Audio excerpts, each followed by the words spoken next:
Do stats matter? Which stats matter? Of course they matter. It's fantasy football, for crying out loud. You need stats in order to, do well. You don't get style points. Oh, I got 10 points in my fantasy league because my guy did a really cool touchdown dance. It doesn't happen.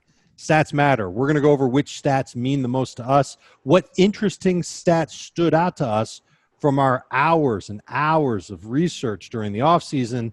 And the offseason is kind of a thing of the past now because training camp is open and players are opting out and testing positive for coronavirus. I'm Dave. I'm joined by Ben Gretsch. I'm joined by Heath Cummings and Shraggy B, producing the show as per usual. Gentlemen, a couple of rookies that we got to talk about that have tested positive for COVID-19. Keyshawn Vaughn, Justin Jefferson. We don't know that they've actually tested positive, right? That's right. It's fair to say. May have been around someone that had it. And a third rookie joins them, and it's the new Titans right tackle, Isaiah Wilson. So we don't know for sure if they've tested positive, just like he said. My mistake for saying that. But does this kind of sting a little bit in the case of Wilson? Because Derrick Henry, that offensive line, is part of the reason why he was so good last year. Jack Conklin left. He was their right tackle last year. He gone. And now their current right tackle, the guy they drafted to replace Conklin, isn't going to be there for the start of camp. Does it hurt your sense of drafting Derrick Henry early?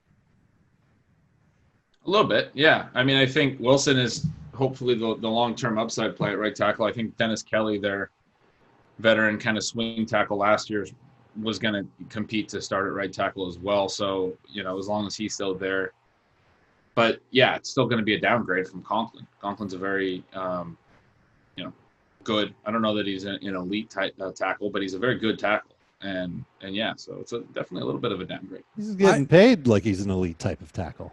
Yeah, I made minor adjustments to Justin Jefferson and Keyshawn Vaughn. I have not adjusted Derrick Henry yet. I'm not sure that I would expect the rookie to be better than his competition or significantly better in his rookie year. Mm-hmm. But maybe I'm wrong on that. Maybe he steps up in the second half of the year. So maybe they just kind of get by with Dennis Kelly at right tackle, which isn't a bad swing tackle, to be honest. He's probably one of the better ones in the league. And then Isaiah Wilson feels better, gets into the swing of things, gets some snaps along the way, and he's on his way to being a, 6-time Pro Bowler. We're already not expecting Derrick Henry to be quite as efficient as he was last year. I mean, the dude was scoring touchdowns like crazy. It was something like a touchdown every 18 carries last year. That would have been a good stat for the show. Yeah, well, we're going to get to that stat and a lot of stats like that. So I'll ask the question, does that type of a stat matter? Does that make you want to draft somebody, or is it kind of just noise and it doesn't really matter when you see a running back scores a touchdown every X amount of carries or X amount of touches? With Henry and Aaron Jones specifically, what does – like most of the time, if that's a one-year thing, I would tell you, well, there's your regression candidate. And they still probably are, Henry and Jones, but they both also have done it for more than 1 year. And I would just say that you should probably expect, unless something goes wrong with Aaron Jones, which I guess it could, but you should probably expect them to be amongst the league leaders in terms of rushing touchdowns. Last year, 16 games for Derrick Henry. He averaged a touchdown every 18.9 carries. In 2018, when he really broke out, it started in week 7 and went all the way through the end of the season. He averaged a touchdown every, are you ready for this? 11.9 carries. That's insane. So hopefully he ends up obviously closer to the 11.9 number than the other one, but I still see him. Jamie is the one who's really the lowest on Derrick Henry. Sees him regressing because of the workload that he had last year. But Heath, you also brought up a really good point. I think it was last week that because these teams aren't going to get a lot of practices and pads before the start of the season, maybe they're not going to really have their tackling technique refined. Maybe they're not really going to know exactly what they're doing on defense, and that just makes it easier for a crusher like Derrick Henry to just roll right through him, right? I mean, it's going to be good for all running backs. It's probably going to be better for a running back like Derrick Henry, I suppose, early in the year. I don't really see how anything goes terribly wrong for him unless he can get hurt, obviously. Right. or the Titans could just have, like, it was a couple years ago, the Falcons had half of their defense get hurt in the first half of the season, and they were just absolutely terrible. That could in theory happen as well. But I think, like, the Titans are a team that's going to be down 7 is still probably going to run a lot more than the average team would. I think they would do it if they were down 14. So Derrick Henry's right tackle is on the COVID list. We'll see what happens with that. There are a lot of players who have opted out already. Now, they've got till August 3rd, everybody does, to have the option to opt out from the season, not play any football at all. They can't opt out and then come back later. That's a no-go. You can't do that. And there's not really a name on the list that stands out big time for fantasy. Maybe you can make the case for Marquise Goodwin being that guy. I mean, that's the biggest high-profile offensive player that is opting out, deciding not to play. He's got a young child. He doesn't want to risk his health. Ben Gretsch, have you looked over the list? I know Adam sent it in the notes for today's show. A lot of interesting defensive players, a lot of defensive tackles, a lot of big dudes who aren't going to play in 2020. Yeah, definitely some higher profile defenders. I mean, New England losing Donta Hightower and Patrick Chung is pretty substantial for their defense. Buffalo star Ludalele, is it? Ludalele? Yep. Nailed it. Big dude. He is also going to sit out. Very good defensive tackle. So those two defenses who we expected to be among the probably top 5 fantasy defenses, they're going to take a hit. And that's going to be a pretty big impact on New England. I guess we'll just kind of have to wait and see with a lot of this because this is just the start of it. We're going to get a lot of names for the next few days. Yeah, unfortunately, that's the way this is going to go. You might have heard me say something about the Vikings defense earlier this offseason. They lost 4 starters. They lost another 4 players that were good contributors on defense. The biggest name that they got back in free agency to try and replace some of those starters was Michael Pierce, a defensive tackle, and he's opted out. So this Vikings defense, which we were already a little nervous about, now they've lost another big run stopper. So I'm real curious to see what that defensive line looks like and whether or not that hurts Minnesota's chances of having a year where they make a playoff push. And I think that could potentially hurt Dalvin Cook, who has reported to training camp. There will not be a holdout. Heath, you can relax. Big sigh of relief, Heath, because you don't have to worry about downgrading Dalvin Cook. Now that he's back at camp, we're taking him with the top 5 overall pick now, right? Yeah, I think like he's right there, top 5 or 6. I actually, I've been I make a few minor adjustments to like pace and stuff. The Patriots, I pulled back significantly on their total number of plays with half of their defense deciding not to play. But I actually changed the Vikings run pass split just a little bit more. They threw like 440 or 450 passes or something last year. League median was 575.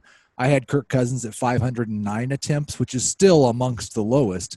And today I just bumped it up to 519 because I really do have concerns about their defense just flat out being bad. But what was funny was the wide receivers, and we've talked about this before, from like number 6 or 7 in my projections down to like number 13 or 14 in terms of PPR were separated by maybe 3 fantasy points. Right. And so I added 10 pass attempts to the Vikings offense to get Kirk Cousins to 519 attempts, still very low volume. Yeah. Adam Thielen went from wide receiver 13 to wide receiver 7 in PPR. Wow. So it really just did not take much. Maybe that just means that you've got more of a belief in Thielen getting those targets. I mean, you combine the Justin Jefferson news, because that's going to slow his progress, with the defensive news that their defense isn't going to be as good. They've got a lot of new faces in that secondary. I think the biggest takeaway from that is not so much that now Adam Thielen is a much better draft pick than he was.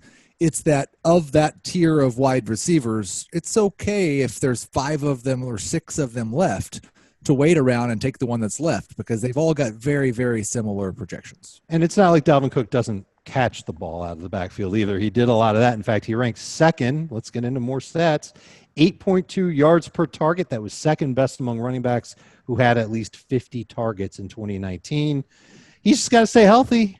I mean, it's almost the same argument that we're talking about with Derrick Henry, except Henry has managed to stay healthy through most of his career, whereas Dalvin Cook has not managed to stay healthy through most of his career. Ben, very quickly, could you imagine a scenario where you would take Henry ahead of Dalvin Cook? No. That's that pretty quick? quick. Yeah, not was not quick in enough. non. You can't imagine it in non-PPR either. I guess I can imagine it more in non-PPR. I still have Cook projected for substantially more points in non-PPR, and I have Henry 2 yards away from the league lead in rushing yards and 2 full touchdowns higher than anyone else in rushing touchdowns.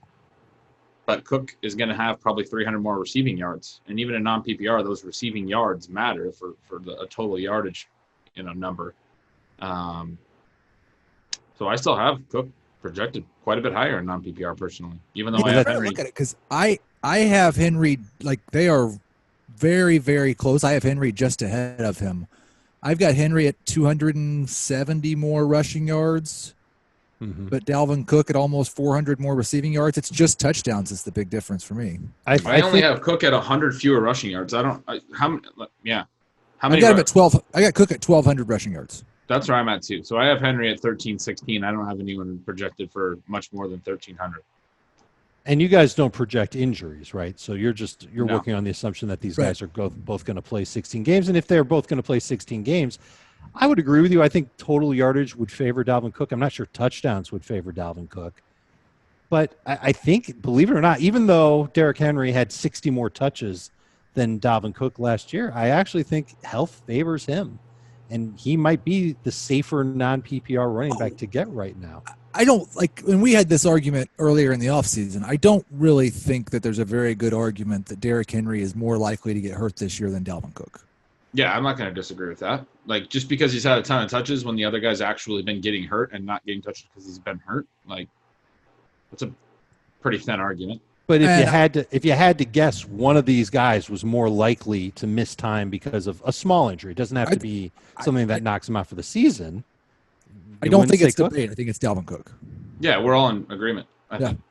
Okay. One last piece of news. Let's go to Philadelphia. We've talked a lot about these Eagles wide receivers, and we mentioned Marquise Goodwin not going to play this year. He's opted out. The Eagles have placed Alshon Jeffrey on the active PUP list. That means he can't actually practice with the team, but he could potentially come off the PUP list before the start of the season and be on the active roster.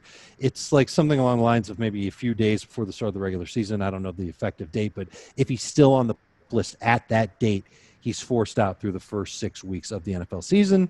Something to keep in mind. I don't think anybody's drafting Alshon Jeffrey to be anything more than a bench wide receiver at this point. Okay.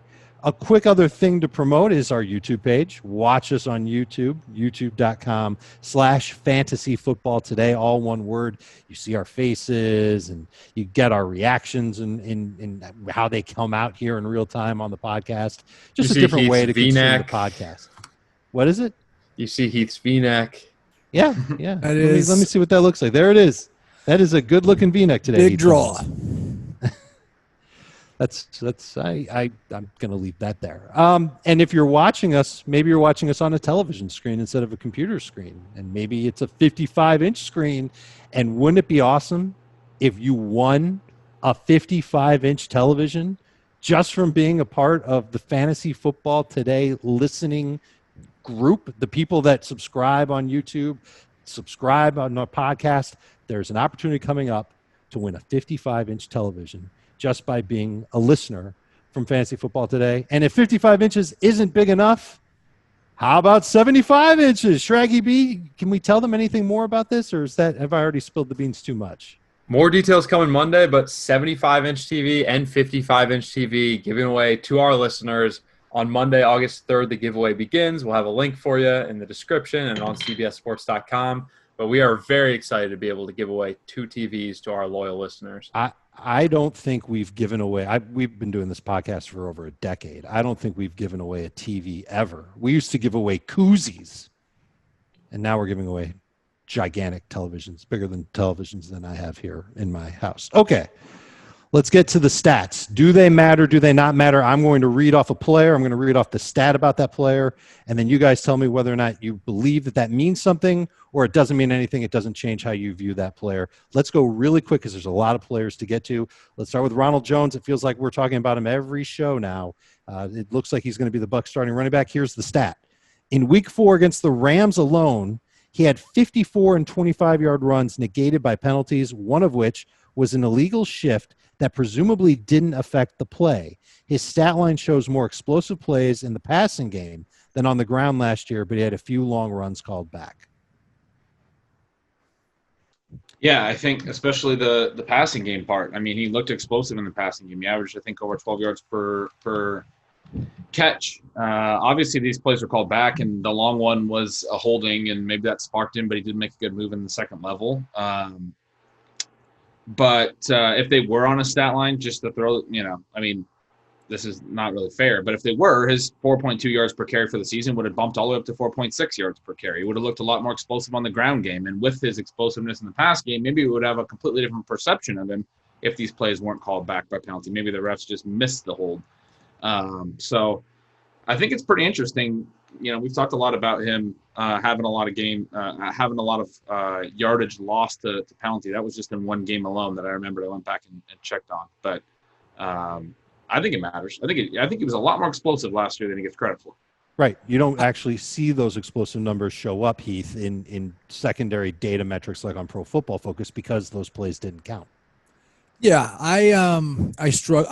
I would not say that this doesn't matter. How's that for a double negative? I struggle with these things because what I really wish, and maybe Straggy B can just do this year, I would like a database of all of these, because we do this with players that we have a memory, and we probably remember it because we really liked the guy and we played him in DFS that week. Or like the Will Fuller dropped 3 touchdowns game, and if he just caught I think this happens with players that we totally miss, and I don't know how that is in comparison to other players, how many long runs other players had called back, but sure, I'm not saying it doesn't matter. We bring up all the time during the season about when a player has a touchdown called back. Yeah, they would have had a huge game if that touchdown hadn't been called back. I think it happened to Ryan Griffin at one point during the year when he was a streaming. Austin Safarian almost touchdown. Yeah. I think I agree with you, Heath. There's plenty that we miss. I also think that there are certainly cases where more yardage or bigger plays are lost on this type of thing for certain players than others. And definitely, I would almost certainly say that no one else, not no one else, but very few people had 50-yard runs, not no one else obviously, but 50-yard runs and a 25-yard run in the same game, both called back by penalty. That might have not happened anywhere else in the league last year. Let's move on to Dallas's wide receivers. All 3 of Dallas's main receivers, plus Jason Witten, saw at least 83 targets last season. There were 3 teams whose top target getter didn't exceed 85. That was in Indianapolis, Tennessee. I think you probably could have predicted Tennessee, and New York with the Giants. That's interesting that the Giants didn't have a top target getter get even 85. So does this mean that the Cowboys passing game, it might be just too spread out to have one guy be amazing or even 2 guys be amazing? Because we're drafting Amari Cooper, top 20 type of wide receiver, maybe even close to top 12. And Michael Gallup is going to be a popular pick because of how he did last year. And CeeDee Lamb is an exciting rookie that they added. Too many mouths to feed?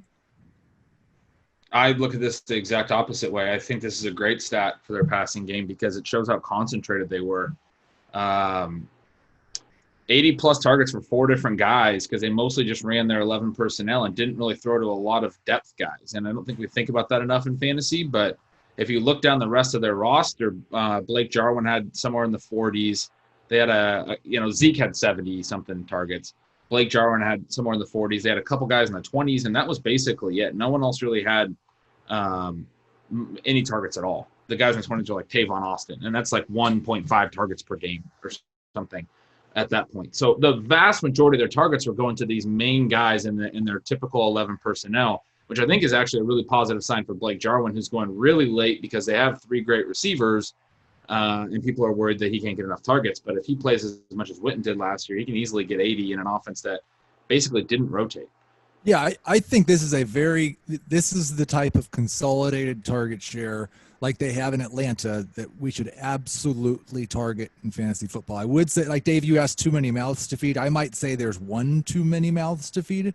Like I don't really think it's possible for Cooper, Gallup, and Lamb to to be starters in fantasy and Blake Jarwin to be a starting tight end and Ezekiel Elliott to get 60-plus targets. One of those things is not going to happen. But I absolutely believe that Cooper and Gallup and Lamb can all be good, or Cooper and Gallup and Jarwin and Zeke can all get enough work in the passing game. There's maybe some people view this as there's too many mouths to be. I think there's maybe just one. There's one guy that's going to end up on the outs. So what's a fair round to take CeeDee Lamb in this year? I'm looking up his ADP on NFFC. It's at 101. So that's round 9. Perfect. I was going to say that as well. Okay. I think, and to Heath's point, I love this point.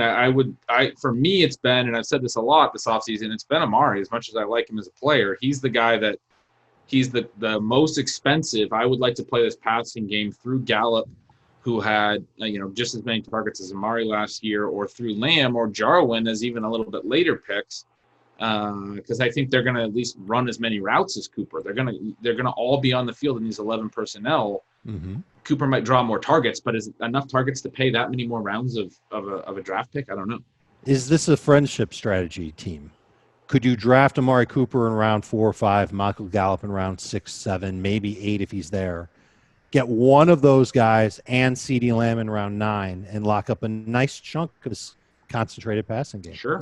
Love the Gallup Lamb combo. That's one I've done multiple times. Next stat is about Kenyan Drake. Heath, I'll get your opinion on this first. 54 games with the Dolphins. Kenyan Drake had 3 with 15-plus carries, 11 games with 15-plus touches. 3 games with 15 carries, 11 games with 15-plus touches. He has played 8 games with Arizona. Kenyan Drake already has 4 games with 15 or more carries, and 7 of the 8 games he had 15 or more touches. Does this cement Kenyan Drake as an every down type of running back and one that has potential to get over, 310 touches over the balance of the season, provided he stays healthy? I think it matters in 2 different ways. One, it matters because it shows you that Arizona believes Kenyan Drake is a feature back, and they are going to use him as a feature back. And yes, if he plays 16 games, he's going to be a top 12 running back in fantasy, regardless of format. It also serves as a good reminder when you're at the end of the first round and you're comparing Kenyan Drake to the elite top 3 or 4 wide receivers and the Travis Kelce's in that group. It's a good reminder that we've never seen Kenyan Drake manage a workhorse role for an entire season. And that's something that we talked about with Damian Williams going into last year. It's something that we've talked about with, that is, in my opinion at least, a skill to be able to handle 275, 280 touches over a 16-game season. And we haven't, not to say he can't do it, but that should, in my opinion, give you a little pause when discussing Drake versus those wide receivers and what the floor is, I guess. Okay, fine. We've got a lot more interesting stats for running backs. I figured we could take a break from that position and look at some other ones if you guys are cool with that. Let's go with Matt Ryan, who, great passer. We know that he's going to put up a lot of yards. Doesn't quite get the same type of respect on draft day as a lot of other quarterbacks, probably because he doesn't run as much. And that seems to be the trend that we're heading in is quarterbacks that can run. For example, I'll ask each of you one-word answer. Josh Allen, Matt Ryan, who are you drafting first if you have the chance? Allen, but I have them back-to-back. I don't want to decide. Allen. Yeah. Interesting that you guys are you're saying Allen, but you sound about as excited as my kid when I tell him that he's got to eat broccoli. So Matt Ryan, this is an interesting one about inconsistent touchdown numbers. Passing yards the last 8 seasons, I already talked about that. Huge numbers year after year after year, usually around 4,500 yards. But in 2 of his last 4, he's thrown for more than 4,900 yards. I think we can all agree that there is potential for him to not only get to 4,900 yards, but let's go crazy. Say he can get to 5,000 yards. That would be amazing. Touchdowns the last 8 seasons, 32, 26, 28, 21, 38, 20, 35, 26. Kind of a yo-yo here. What to make of that? I don't know. It's one of the most bizarre stats in for all quarterbacks. Is touchdown rate just bouncing up and down. I just kind of assume that it will be probably pretty good most most seasons, and it did kind of level off a little bit last year after being really up and down from 2016 to 2018. It was, at least within a percentage point of his career average, which it hadn't been in any of the other seasons. So I don't really know what to make of it. No, I don't. I think it's a good point in that, guys like Aaron Rodgers and Russell Wilson, who have been historically high touchdown rate guys, even those guys have low seasons. And so I don't think you want to put too much into projecting a high touchdown rate for Matt Ryan. I've got him slightly below average, but he's for his career now been slightly below average in terms of touchdown rate. So it's tough if you're not going to be elite in that area, and most quarterbacks aren't, and you don't run. 8 or 9 is about your ceiling in terms of, unless you happen to have that great touchdown rate season. I will note that Atlanta running back carries inside the 10. Last year there were 20 of them. 5 years ago there was 39 of them. So that number seems to be trending in the right direction for Matt Ryan, the wrong direction for Todd Gurley. But and Todd Gurley's there now. What's that, Heath? But Todd Gurley's there now. Yeah, that's true. So I don't know if that's necessarily a great thing for the Falcons. I It don't seems think like a good there's thing for any way Gurley. to know. You will. I would say, of all the quarterback stats, and I think Ben would agree with this, and it's basically true at every position in my mind. If you wanted to bet on volume, either pass attempts, targets, rush attempts, whatever, if you wanted to bet on yards, or if you wanted to bet on touchdowns, you're going to lose a lot of money betting on touchdowns. Mm-hmm. We can do a much better job betting on yards and betting on volume. Yeah, I was just sitting here thinking about Ryan's TD numbers. I remember last year he had several drop touchdowns. I remember Justin Hardy had some troubles in a couple of games late, early in the season. They had some games that were decided because of drop touchdowns that he was putting right on the money, and that's just not, a small part of Heath's point. But touchdowns are just a small set of the overall plays, yards and those types of things. That's every play that you run over the course of the season. The touchdowns can be made or broken with just a couple of plays. In case you were wondering, it is the even-numbered years where Matt Ryan has had at least 28 passing touchdowns. He had 35 of them in 2018. Last year was one of those down years, only 26 touchdowns. So maybe the yo-yo works in his favor this year. And we can kind of see it, right? We've kind of been making the case for something like that. So could be a real good value there with Matt Ryan, even with those inconsistent numbers. All right, another receiver set. Jarvis Landry had 18 or more red zone targets in 4 of his last 5 seasons, and he has finished as a top 3 in inside the 10-yard line targets in 3 of his past 5 seasons. Does that matter? Yeah. I think You just reminded me to look up and see if Jarvis Landry is starting on the pup. We'll find that out real soon. He is, we say this all the time, but this guy has beaten his ADP every year of his career, except I believe once, and he was only slightly below it that one year. It was after his best season, and people actually finally bought in, and it was his highest ADP ever. I actually have the numbers here. He was wide receiver 15 in 2018. He finished wide receiver 19. And because of that, he went back down to wide receiver 26 last year, and then he finished wide receiver 12. And now he's wide receiver 32 this year because he always has to go, way later than where he's going to wind up finishing. He always seems to be a really good value. Part of that, because he is also kind of like the anti-Ben Gritch wide receiver. Yeah. And part of it is that he has beat his ADP a few times by playing 16 games and been much closer to his ADP on a per game basis. Lack of upside for sure. That's part of why he gets pushed down. But he's just a really good, well-refined route runner. He has good hands, and as the case was last year, the team really did a good job of scheming him up in the red zone, and he managed to have a couple of extra touchdowns that way. It worked out for him, and hopefully it works out for him again this year. Hopefully he's fine. Hopefully he avoids the PUP list, and he's on the field week 1 for the Cleveland Browns. The next stat will be about Chris Godwin or Mark Ingram. Which one will it be? You're going to have to wait till after the break to find out here on Fantasy Football Today. Receiver, and I think he's going to get drafted as such. He's the only wide receiver in the last 5 seasons to finish top 5 in PPR with less than 130 targets. Woo. Oh no, fewer than. I'm an editor. Sorry, it's fewer than. But he also didn't play. Like he only played 14 games. That's a fact, Jack. This is more for me of a last year was a weirdly bad year for wide receiver scoring at the top than a Chris Godwin can't do what he did last year again because he didn't get enough targets. He would have had well over 130 targets if he had played 16 games. But it doesn't change the fact that he did finish that high. I mean, he only played 14 games, but he finished that high with that few targets. He wouldn't have been top 5 in 2018. I believe he would have been in 2017. But it gets back to something we don't talk about with Chris Godwin for some reason. But he was extremely efficient and is a major regression candidate that no one wants to talk about. I mean, we talk about it with A.J. Brown, and he goes in the 4th round because of it. Godwin was very, very efficient last year on his opportunities. Got a new quarterback this year. I know he loves his slot receivers, but Godwin is not really the same type of slot receiver as a Julian Edelman or a Wes Welker.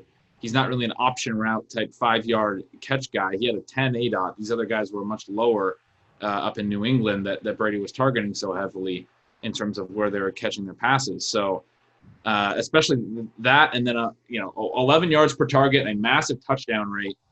There's a reason why I have compared him to DJ Moore, and they're going way apart in ADP. Yeah, I will agree that I've not talked about Chris Godwin's regression enough. It's mostly because Chris Godwin is not unlike A.J. Brown, he's not being drafted to be better than he was last year.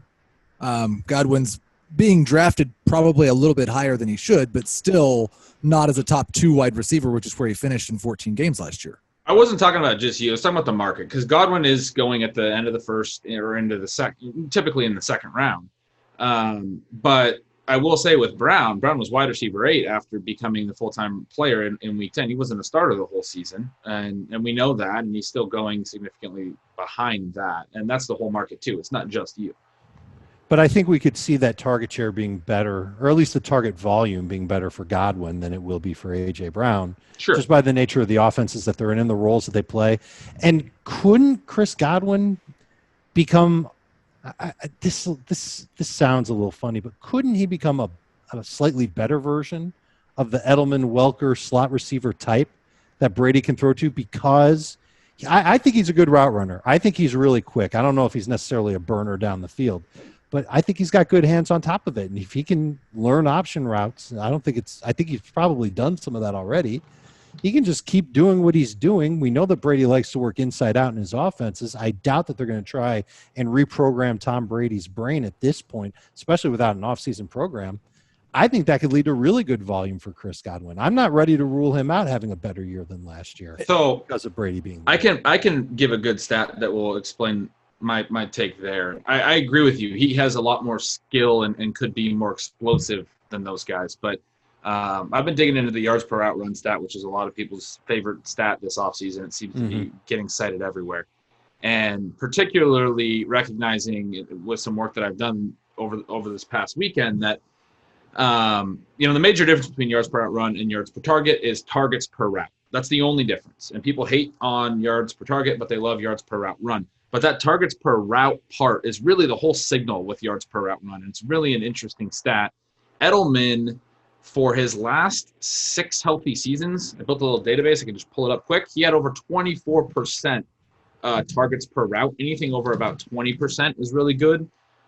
Welker in his heyday went up over 30% at times, but was definitely over 25% several times, meaning of all their routes, they're getting targeted more than a quarter of the time. Godwin last year was at 19.1% in an offense in a year where he was a top 5 receiver and was very, very good.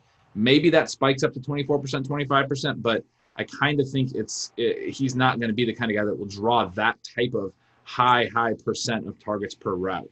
He doesn't have to if he averages 3 or 4 more yards per reception than those guys. Sure.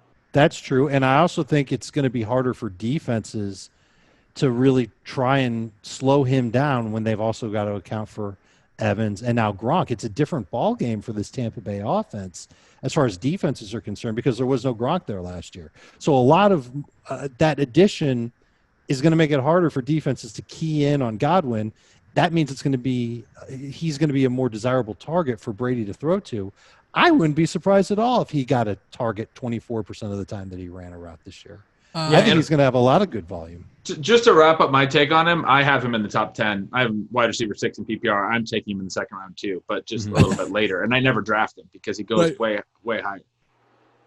All right, last non-running back stat that we'll talk about, and then the rest of the show will be running backs. Ryan Fitzpatrick. I believe Heath gave us this stat. Oh, this is a very, very, like, I had to go to great lengths to put this stat together. Some of my best Azer work. Would you like to give the stat? Sure. Yeah. Ryan Fitzpatrick, we talk about the numbers before Preston Williams went out, but then we say, yeah, but some of that was with Josh Rosen, so it doesn't really count. Ryan Fitzpatrick threw 175 passes the first 9 weeks of the season when Preston Williams was still a part of the team. Okay. And we've got the stat line for Preston Williams, Devontae Parker, and Mike Gesicki over that period of time. Preston Williams caught 24 passes for 322 yards and 3 scores. Devontae Parker, 19 for 257 and 3 scores. Mike Gesicki, 15 for 213 and no scores. The no scores, who cares? The interesting thing was, like, when I had looked at the numbers for the first 9 weeks and not separated out Fitzpatrick and Parker, Preston Williams had a pretty decent sized target edge on Parker, and he had caught a couple more passes, but Parker was actually better in terms of yards and touchdowns because Preston Williams was so terribly bad whenever Josh Rosen threw him the football. It was like he threw it to Preston Williams more than anyone, and it was awful. Well, in these 175 passes, 37 of those targets, about 21% of the targets, went to Preston Williams. 20% of the targets went to Devontae Parker, and 21 targets went to Mike Gesicki. It's just, it doesn't really fit with the narrative that we got in the second half with Fitzpatrick of, we love him because he's going to heavily target his number one wide receiver. He really spread the ball around a little bit more when he had more options. It was just after Williams went down with the ACL that he really started peppering just Parker and Gesicki. Fair enough. We'll see if Preston Williams is ready to go. I don't know if the Dolphins have a receiver that would take targets away from Parker and Gesicki if Preston Williams, let's just say he starts the year on the PUP list. I mean, he is coming back from an ACL. It takes players a lot of time to come back from those types of injuries. Often players come back in 9 months. Like, it wouldn't be surprising if he is. Are they the same guy when they come back in 9 months, or are they a little less sure of themselves, and maybe that shows up in their stats? Like, this is one of the reasons why I'm not rushing right back to Preston Williams. I'll never fault you for taking him with a late pick, but I don't know. I don't know if Preston Williams can come back and be better than he was last year. He does well, and again, the difference is Devontae Parker is currently a round 5 pick. Mike Gesicki is currently a round 9 pick, and Preston Williams is going at the 12-13 turn. So it's a value play more than anything else. I get it. And that's not a bad value play. And you could theoretically, let's just say you end up with Devontae Parker on your team. Maybe you get him in round 6 and it's a good value. You get Parker then. You get Preston Williams later. You know the Dolphins are going to throw a lot. And look, I don't think it's going to be quite as good when Tua takes over, but who knows when that'll happen, if that'll happen. Jamie said that a lot, and I just don't know. Like, with rookie quarterbacks, a lot of times it's because they're going to scramble more. Fitzpatrick might run more than Tua. I'm not sure. He might play more than Tua this year too. I don't know if the Dolphins rush Tua to the field anytime. But Ben, do you have a strong degree of confidence that Ryan Fitzpatrick is going to be a better passer this year than Tua? I don't, and I have been kind of internally questioning our thoughts on that. I think Fitzpatrick's good for his weapons because he's willing to chuck it and throw picks. But and then the other side of it is just, as good as we think Tua will be long term, how good are rookies typically, right? We said that with Burrow. Like, is it wrong to expect Burrow to just be great right away? So probably it's not really fair to expect Tua to be as good as Fitzpatrick, who's been at least serviceable. But it would not surprise me if he came in and was better than Fitzpatrick this year at all.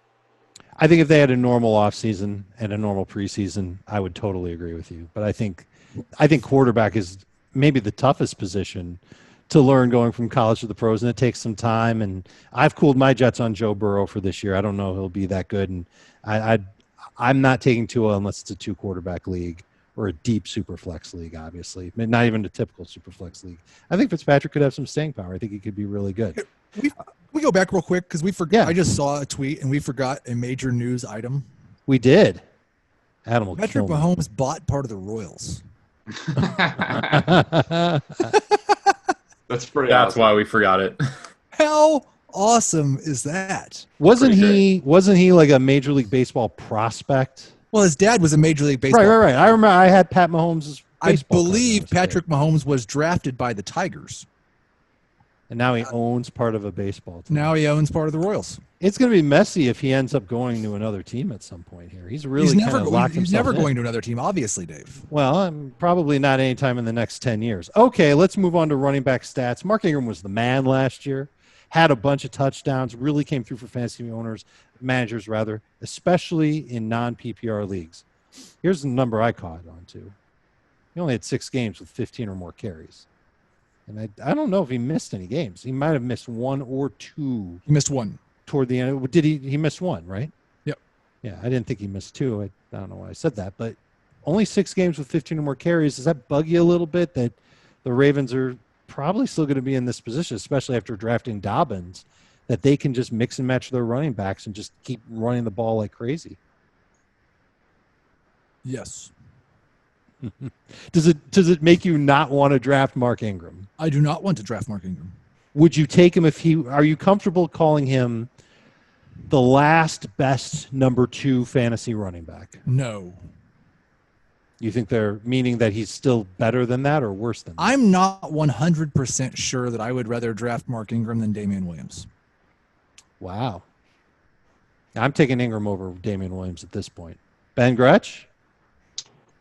I have Damian Williams ranked higher. Boom! Sell me on it. Sell me I'll on come it. back to that. Why would I take a veteran who's never gotten it done during the regular season over a veteran who has gotten it done? And let me tie in this other stat about Ingram. He's played 15 or 16 games 3 of the last 4 seasons. In those 3 seasons with 15 or 16 games played, he's finished top 8 in non-PPR, top 11 in PPR. He's done that with 205, 230, 202 carries. And he's had at least 46 catches 2 of those 3 years. He had 26 catches 1 of those years. That wasn't so good. But that was last year when he was with the Ravens. and he He's still not gonna managed to catch. He caught 5 touchdowns. That's pretty preposterous. Yeah. I don't think we can count on him doing that again. But I do think he's going to be the best running back in Baltimore, and this is a team that loves to run the football. Yeah, I have him ranked running back 28. I have Damian Williams running back 26. It's not like I'm shoving Ingram way down my list. I probably am pretty high on Williams. I think it's more about Williams. I mean, he's a pass catcher. He was very good in the playoffs again. And again, it was a small sample. And yes, he's still never done it in the postseason, but there was a lot of reasons to like him going into the last year. And then, yes, he got hurt a bunch and he wasn't ever the guy for fantasy, but and I'm just not mentioning Clyde Edwards-Helaire right now, but if he is able to start over Clyde Edwards-Helaire, his workload would be the receptions and the touchdowns that I love, the high-value touches that I love. Mark Ingram's will probably never have that type of upside, but I don't have them very far apart at all. And, this is not something that because of who they were drafted by and the last 3 months of hype anyone will want to hear, but J.K. Dobbins is a better prospect than Clyde Edwards-Helaire. I agree. Yeah, I mean, I Just, thought that Edwards-Helaire just landed in the right spot. Right? Like if J.K. Dobbins had gone to Kansas City, let's say. Right, and they weren't separated, everyone is behaving as if Clyde Edwards-Helaire is just going to dispatch of Damian Williams with ease, and J.K. Dobbins needs an injury for Mark Ingram to have a shot. And I think the reality for those 2 backs is probably much closer. May have – it's not the same. I don't think Dobbins' path is quite as easy as Clyde's, but I don't think it's near as far apart as people are acting like. I struggle with this a lot when we have these discussions because we're always trying to pinpoint what we think will happen. But I think that's a perfect example of something where I think exactly those things. I think Clyde Edwards-Helaire will eventually be the lead back in Kansas City. They took him first running back off the board, first round. And I think that Ingram, because of what he means to their culture and everything, will be the lead back in Baltimore. But both of those things are very uncertain, and Heath just put it perfectly correctly. it might be 60-40 one way and 60-40 the other way on those two, and they're only, a 20% probability difference. It's not a huge certainty on either of these, so it's not crazy to be a little uneasy about which is the smarter move. I think there's a better chance of Edwards-Helaire being an every down back in Kansas City than there is of Dobbins being an every down back in Baltimore, because I think the Ravens and the stats about Mark Ingram kind of prove it, that they don't like to have just one guy all the time. They like to split it up. It was Ingram sharing last year with Gus Edwards and a little bit of Justice Hill. This year, Dobbins is going to get in there, and Gus Edwards is probably going to have a role too if he's not traded. I mean, maybe he's somebody that the Ravens look at trading along the way. I think there will always be multiple backs in Baltimore's backfield. And I think back in Kansas City only averaged 13.5 touches last year. That was last year, but what about in the years prior? Reed has really preferred one guy. In Kansas City, it's really been 1 year where he's used one guy. Well, I mean, you've got Kareem Hunt his rookie year. Right. He had a ton of it. And then when Hunt was on the team in his second year, he had a lot of games with a lot of touches too. So it's probably like every other situation where once a coach realizes he's got that guy, he rides that guy. And until he realizes that he's got that guy, he's going to use multiple backs. Detroit is one of the teams that uses multiple backs all the time. I got a stat on the Lions running backs. Heath's not drafting DeAndre Swift or Kerryon Johnson. And maybe this is part of the reason why. Only in half of the games coached by Matt Patricia so far in Detroit, that's 16 of 32, has a running back in Detroit had at least 15 touches in a game. Not 15 carries, 15 touches to one guy half the time under Matt Patricia and his pencil. In Detroit, there was one game where two running backs had 15 or more touches in the same game. Only 8 times in 2 years has a running back had 20-plus touches in Detroit. And 4 of them came after Kerryon Johnson got hurt. So that's probably a strike against DeAndre Swift, unless DeAndre Swift proves to the coaching staff that he can be that main guy for them. So if you're drafting DeAndre Swift, that's something that you've got to keep in mind. I don't know if there's anything either of you gentlemen would like to add to that, but I'll give you 3 seconds to hop in if you do. Moving right along to Le'Veon Bell. We have breaking news. Give it to me. Greg Williams. Yeah, that's the face I was just making when he was talking about Ingram, and I didn't know if we is that a source that we're certain of? It's not a source we're certain of, but he writes for the Bears Wire. He writes for a couple other places. Speculating that Nick Foles will be opting out. Interesting. That would be a pretty. It's not officially breaking news, but it's breaking rumors. And so I saw in the replies, someone said, "You serious?" He said, "I heard a rumor about it in the morning, then saw a tweet that there's a player on the Bears offense that will be opting out, and a source that works closely with the Bears said on Nick Foles, I can only say he is by far and away the most likely." So that's his follow-up to that. I don't know that that's the same thing as what he said, where he said that he's going to opt out. We'll see. I mean, it sounds like it's a strong possibility. Yeah. Breaking rumor. Breaking rumor. You interrupted Le'Veon Bell's stat time for that? We were an hour into the show. I thought it was a good No. I'm messing to around. talk about Patrick Mahomes buying the Royals. Yeah, come on. That's kind of Let's keep an eye on that. Listen, the Bears made a big move to trade for Nick Foles, and then Nick Foles is going to say, I'm good. Go ahead with Mitchell Trubisky for the year. If that does end up happening, does that make you like Allen Robinson less? Anthony Miller less? It does. Not a little bit. I've been projecting Trubisky to start 16 games all summer long. Wow. And he's been wrong all summer long, but now he's right. Yeah. I mean, Seems even like a blind squirrel. Caught the case on the river. No, the thing about Foles is that he doesn't scramble, so the pass attempt upside's a lot higher, and then I just think he's more accurate. So I did like him a lot, not because he's a way better all-around quarterback than Trubisky, just for attempts and a little bit more accuracy. Sure. That would be a lot better for the weapons than Trubisky. And I think Foles is a dinker dunker too. I think we've seen him lean on that slot receiver a lot. We were counting on that last year with D.D. Westbrook. It really didn't happen because Foles got hurt, and Minshew is the opposite of that. But it would have been okay for Anthony Miller. I think it would have been good for Tariq Cohen also because of the reason you mentioned, because he's not as mobile as Mitch Trubisky. Maybe the door's open here for Mitch Trubisky to have that breakout year. He's got to play fearlessly, though. That was a problem. He did not do that last year.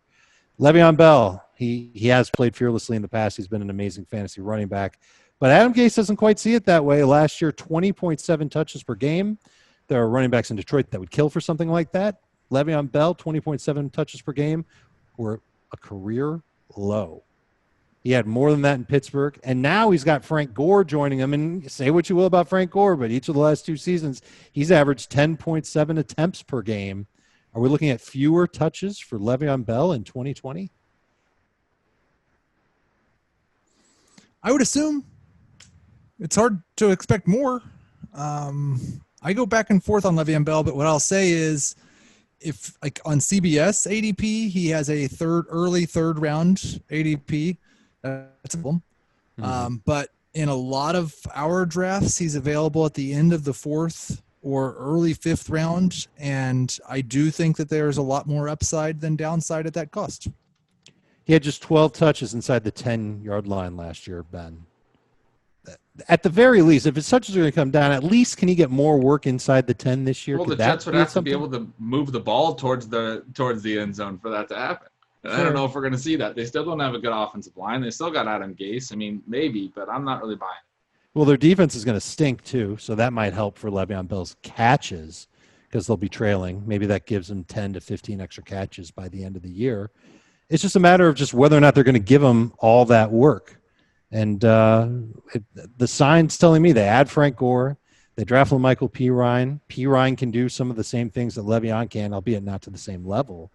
They can mix and match running backs there and really, really hurt Le'Veon's chances to get close to 250 touches this year. I think his numbers could go down after averaging 20.7 last year.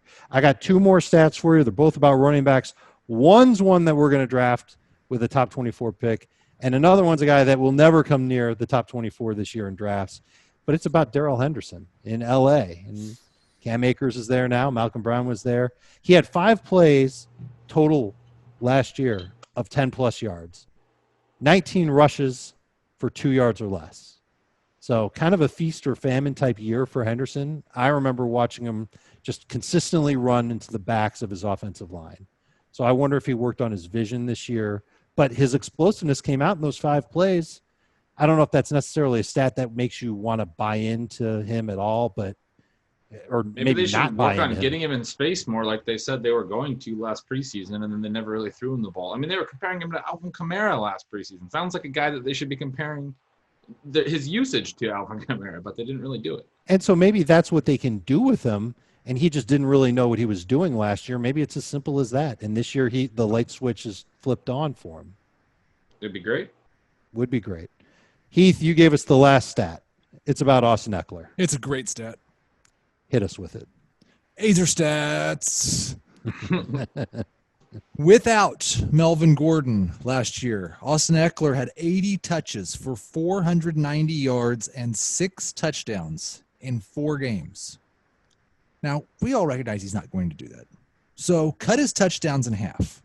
Cut his targets in half. And give him a 16-game pace. Okay. That's 1,400 yards, 48 receptions, 12 touchdowns, RB9 in non-PPR, RB7 in PPR. You just took a 4-game sample, cut part of it in half, paste it to 16 games. Paste it to 16. The point is... the ultimate Azer stat. Thank you. I don't really think there's as much risk with Austin Eckler as everyone is acting like there is. Joshua Kelly was not someone... like maybe the Chargers were excited about him. I don't think Joshua Kelly is someone that anyone was excited about coming into this draft. He is a guy to compete with Justin Jackson. Justin Jackson and Joshua Kelly are not competition for Austin Eckler. If he does see a huge reduction in his targets, he's going to see more carries. He should see 250 touches. He's one of the most efficient backs in NFL history. He's going to be very, very good. Maybe he has a terrible year and he's only like RB12 or something, but it's not like there's this, I don't think, this is a disclaimer, I don't think there's really a risk that Kelly or Jackson takes the entire Melvin Gordon role, including the targets that he was getting, including the red zone work that he was getting, and Eckler just goes back to what he was in 2018. I think it would be the dumbest thing ever if that's what happens, because Eckler has proven to be efficient all the time, but he was really good in the 4 games without Melvin Gordon at the beginning of last year. And I think that the way that the Chargers have paid him and the way that they've worked their running backs this offseason, I think it tells you that Austin Eckler is going to be that lead guy. Now, you mentioned Josh Kelly, and he kind of had the Keyshawn Vaughn treatment when we were going through running backs back in March and April leading up to the draft. We didn't really talk about him that much. But at the Senior Bowl, he was pretty good. He actually ended up impressing me. He was my favorite running back there. He might actually be a little bit better than Keyshawn Vaughn, but I don't think that means that he's plopping into 15 touches week after week as a rookie. He'd have to have an amazing training camp in order for that to happen. So I'm with you. I think Austin Eckler does have that potential to be really, really good in PPR and definitely not bad in non-PPR. Could be top 12 in both, could be top 5 in PPR. A good pick to take for sure. He could be awesome. He can be Alvin Kamara, really. And he may just be Alvin Kamara. He could be awesome Eckler. Some people compared him to Alvin Kamara before he even did that. I mean, I don't know who, but some people tweeted about that last year and then got a bunch of flack for thinking that Austin Eckler was really near Alvin Kamara. Really? Thank you for highlighting my tweets. What was your favorite stat from today's show? My tweet. Do you guys have a favorite stat from today's show? Was there one stat that just resonated the most with you? It was one. One. We have 1 minute until our mock draft starts. Yeah. That's your favorite stat from the show? No, for sure the Ryan Fitzpatrick, because I could just see Ben seething over the Mike Gesicki disrespect. Oh no, that's when I was reading about Nick Foles. I didn't even hear you talk about Gesicki. Yeah. The Nick Foles numbers were good. I like the Kenyan Drake one. It helps me make the case for Kenyan Drake. Ben, do you have a favorite one, or should we just wrap this thing up? I mean, probably the Dallas one I think is really interesting. I think offenses like that in Atlanta, it's good. It's always good to leave your draft with at least some piece of that type of an offense. Heath said it. We've got a mock draft to go to. We'll tell you about it on the next edition of the Fantasy Football Today podcast. We appreciate you listening. Tell your friends to subscribe along with you wherever you get your podcasts, and we'll tell you more about those TVs in the coming weeks. For Ben Gretsch, for Heath Cummings, I'm Dave Richard. Thanks for coming out. Want more of the Fantasy Football Today podcast and nonstop year-round fantasy advice? It's simple. Hit the subscribe button and hang with us all throughout the year.